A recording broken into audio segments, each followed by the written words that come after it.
Karena kalau isi perut kita tidak halal, menghasilkan tenaganya tenaga tidak halal.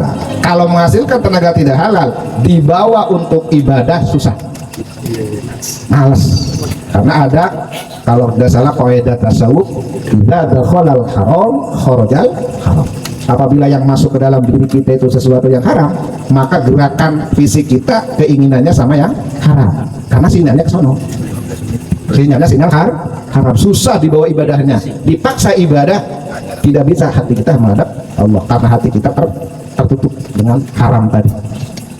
Maka diaturlah cara mendapatkan rezeki yang halal, sehingga didesain oleh Allah ada hukum cara jual beli, ada hukum kontrak, hukum ijarah, hukum arya pinjam meminjam, hukum kirot doin usaha, hukum kordu hutang, hukum wakaf dan lain sebagainya dibahas dalam kelompok fikih muamalah.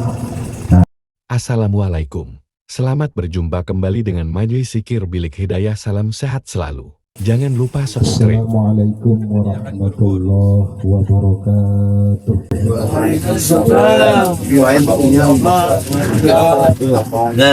Bismillahirrahmanirrahim. Alhamdulillahi rabbil alamin. Asyhadu an la ilaha illallahul malikul haqqul mubin.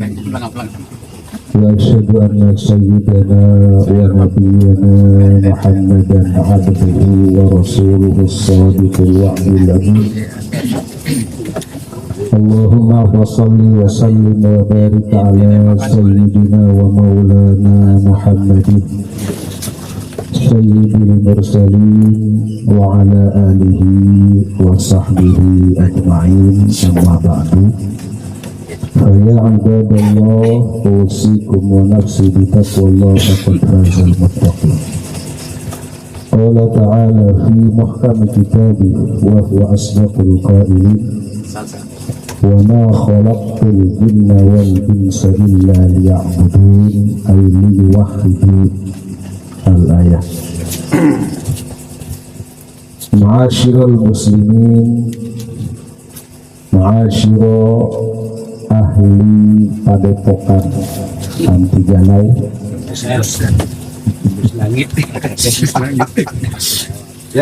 tembus langit, rahimakumullah.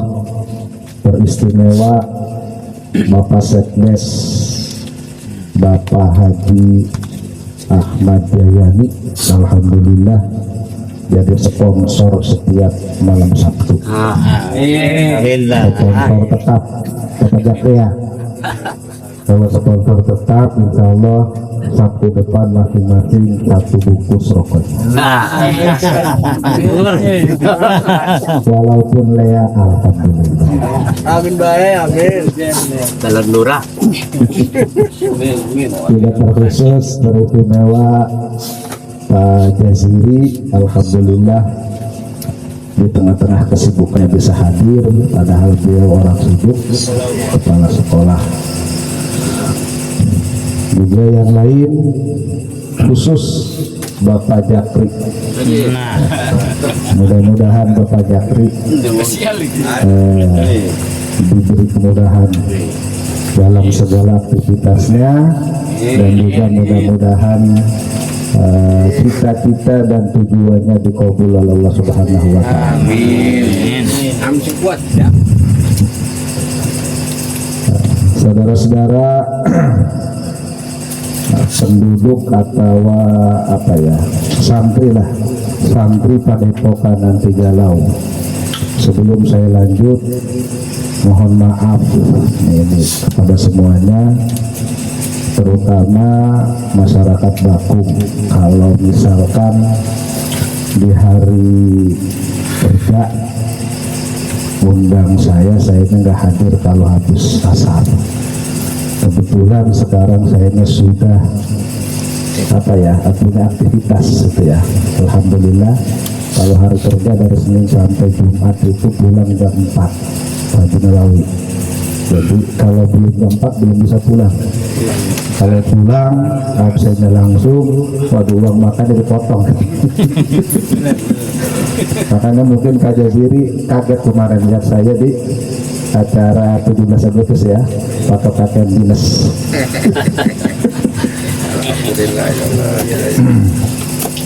Nah, saudara-saudaraku kaum muslimin rahimakumullah, bertepatan dengan bulan Maulid. Maulid itu adalah hari kelahiran Nabi besar Muhammad sallallahu alaihi wasallam. Nabi Muhammad itu adalah seorang nabi dan seorang rasul. Rasul diutus oleh Allah untuk apa? Yang paling istimewa adalah untuk mengajak manusia dan jin agar hidup di dunia selamat, di akhirat juga selamat. Itu misi atau misi daripada kerasulan Nabi Muhammad SAW.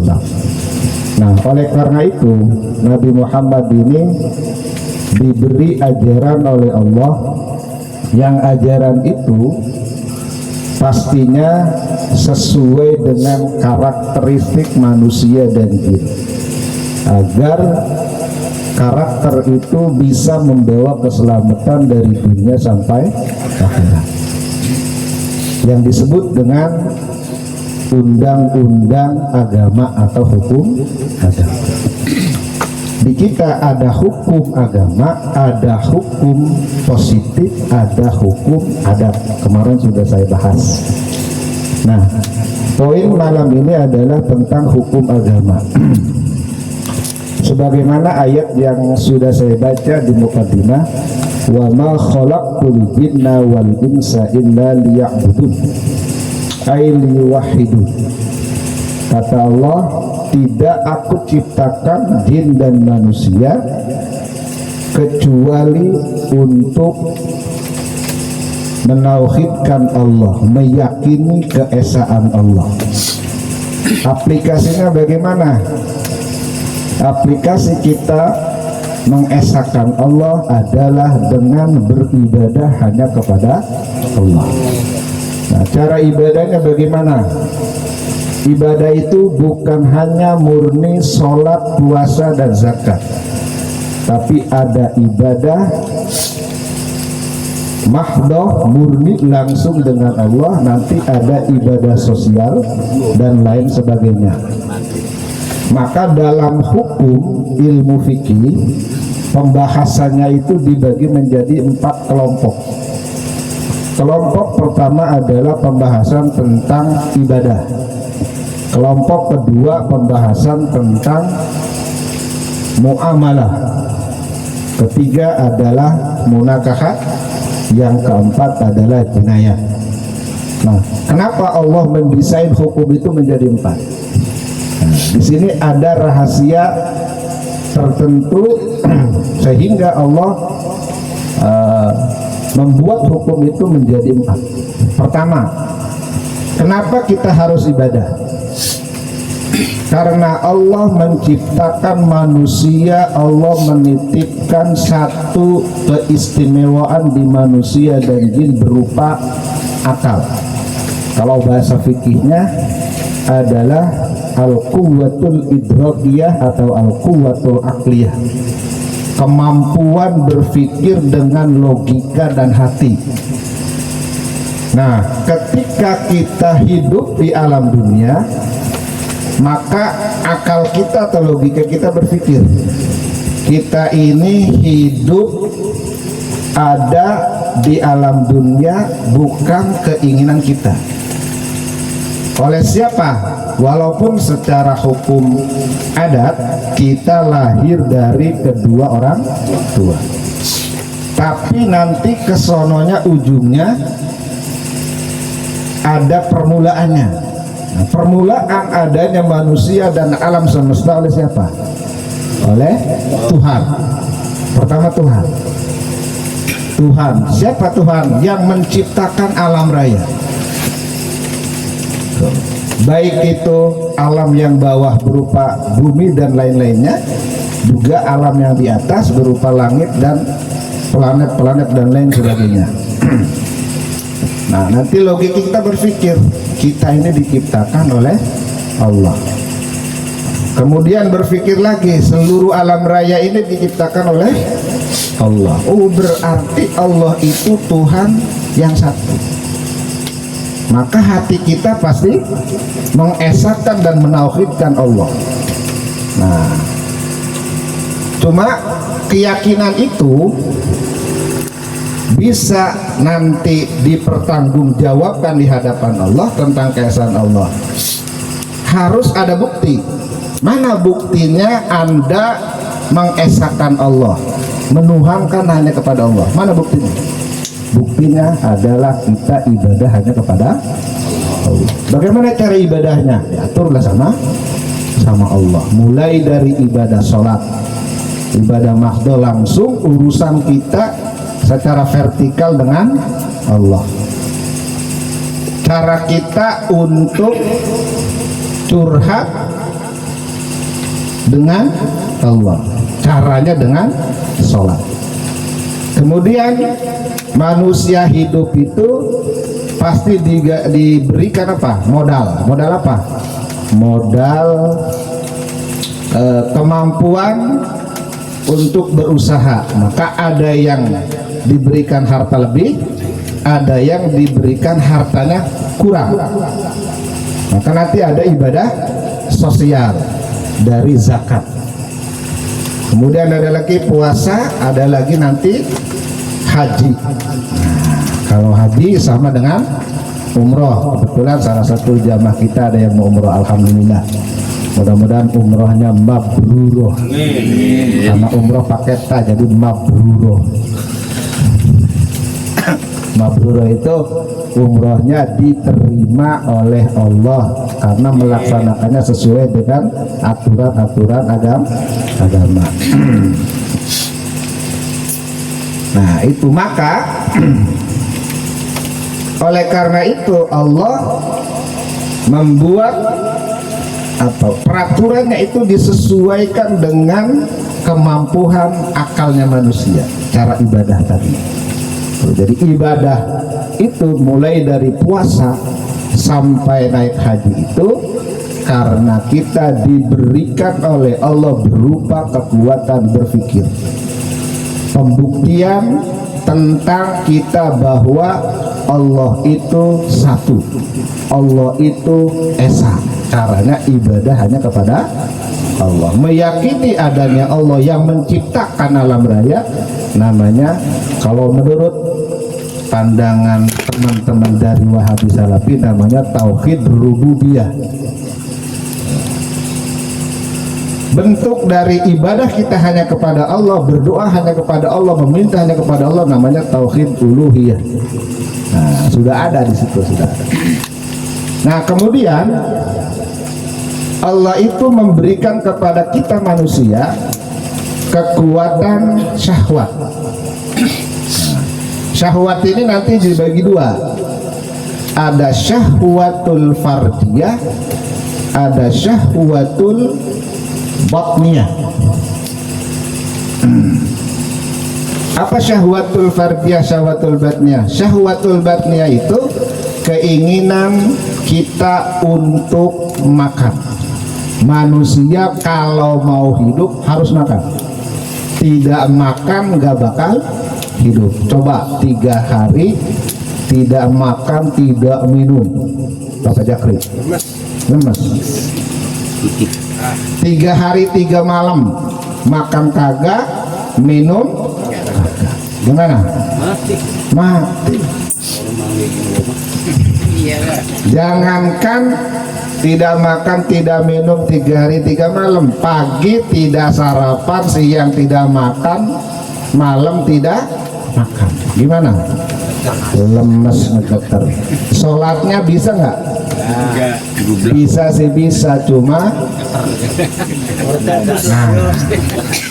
untuk menunjang supaya ibadah kita khusyuk, ibadah kita dilaksanakan dengan benar, ibadah kita melaksanakannya dengan hati yang tenang, tenaga yang kuat, kita perlu makan.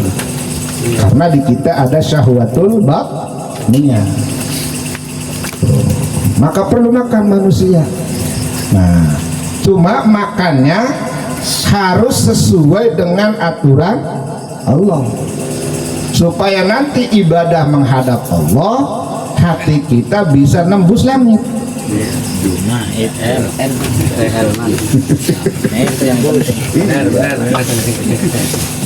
Maka harus sesuai dengan aturan Allah, dengan bahasa halal, istilahnya halal atau terminologinya halal. Karena kalau isi perut kita tidak halal, menghasilkan tenaganya tenaga tidak halal. Kalau menghasilkan tenaga tidak halal, dibawa untuk ibadah susah, males. Karena ada, kalau tidak salah, kaidah tasawuf, idza dakhalal haram kharajal haram. Apabila yang masuk ke dalam diri kita itu sesuatu yang haram, maka gerakan fisik kita keinginannya sama yang haram. Karena sinyalnya ke sono. Sinyalnya sinyal haram. Susah dibawa ibadahnya. Dipaksa ibadah, tidak bisa, hati kita menghadap Allah. Karena hati kita tertutup dengan haram tadi. Maka diaturlah cara mendapatkan rezeki yang halal, sehingga didesain oleh Allah ada hukum cara jual beli, ada hukum kontrak, hukum ijaroh, hukum aria, pinjam meminjam, hukum kirot, join usaha, hukum kordu, hutang, hukum wakaf, dan lain sebagainya dibahas dalam kelompok fikih muamalah. Nah, maka harus belajar tentang fikih muamalah ini yang paling sulit, karena muamalah itu setiap tahun selalu berproses, berganti dan berganti. Kalau dulu kita mau beli baju pasti harus ke pasar, tapi sekarang nggak harus ke pasar, di rumah pegang HP, buka Shopee, buka Lazada, buka apa lagi, Tokopedia, buka Blibli, buka apa lagi, tinggal kita pilih pengennya merek apa, tinggal klik bayar. Apakah bayar langsung, apakah nanti COD, atau COD periksa dulu, nggak harus ke pasar. Nah, bagaimana itu hukumnya? Kemudian cara apa lagi? Cara kita pinjam meminjam, cara kita kerja. Nah, tenaga kita dikontrak sama bos, suruh kerja. Ada yang kerjanya ngajar, ada yang kerjanya di kantor. Kalau saya di kantor duduk, kalau ada tamu datang mau apa begini. Ada yang jadi camat, ada yang jadi bupati, itu sama semuanya dikontrak, kontrak oleh negara untuk jadi pegawai, maka disebutnya pegawai. Jadi itu diatur oleh Allah. Supaya apa? Supaya yang masuk ke dalam perut kita halal. Jangan sampai yang haram, jangan sampai haram. Nah, diatur di situ. Tujuannya apa? Supaya perut kita kenyang, bertenaga, supaya ibadahnya tenang. Kalau sholat dohor belum makan, pajak gimana?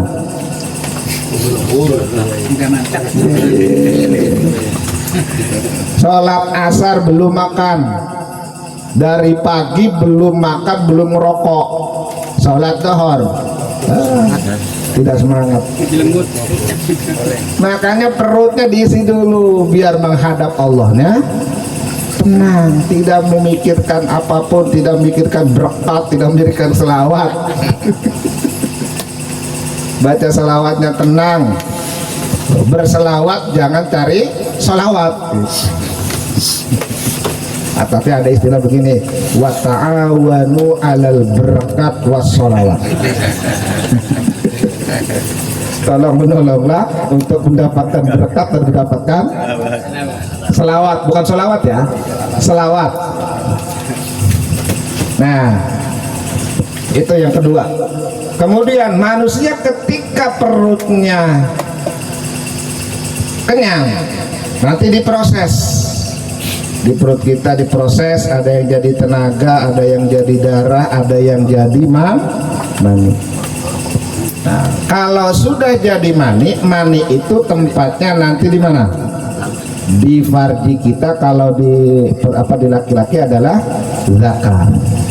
Nah, kalau maninya banyak, maka syahwat zakarnya tegangannya tinggi. Apalagi nanti makannya yang bergizi, makan sate, makan sop kaki, waduh. Kalau makannya ada, tapi kalau nggak makan 1 minggu ngaceng ora? Susah. Nah, itu namanya syahwat fardiyah, keinginan menyalurkan fardi kita, syahwat fardi kita. Nah, caranya harus dengan cara yang halal. Jangan asal main masuk aja lubangnya. Cari perempuannya yang halal. Maka diaturlah di situ nanti di bab munakahat. Cara kita nikah, perempuannya harus begini, begini, syaratnya begini, sebagaimana diatur dalam ilmu fikih. Nah, ini hasrat ini harus tersalurkan. Kalau hasrat ini tidak tersalurkan, ibadah juga tidak bakalan khusyuk. Coba Bapak Jakri 1 bulan tidak bersetubuh dengan istri, sholatnya perprimen, Bang Jakri. Waduh, orang kelon rong minggu iki. Tuh, ndas duhur bengal, ndas sore entul-entulan. Ini semuanya harus tersalurkan. Supaya apa? Supaya ibadahnya justru fokus kepada Allah. Tuh, Jakri, ya. Nanti kaitannya dengan pernikahan. Nah, ketika kita usaha, kita kasab, ketika kita mencari perempuan, kita misalkan jualan, kita mau beli satu barang, misalkan motor, beli motor NMAX, kita udah nawar 20 juta, ada yang mau lagi ngebayarin 21 juta. Cekcok, rebutan motor, terjadi apa? Perkelahian. Nah, di situ manusia oleh Allah menunjukkan diberi kekuatan godobiah, emosi. Atau kita cari cewek, dapat cewek cakep. Cuma kebetulan cewek kita itu bukan hanya kita yang mau, orang lain juga rebutan cewek, persaingan perempuan. Bapak Jakri pengen bawa siapa si Norma Yunita, si Udin juga mau. Waduh, pas waktunya sama. Bapak Jakri bawa motornya motor Beat Karbu.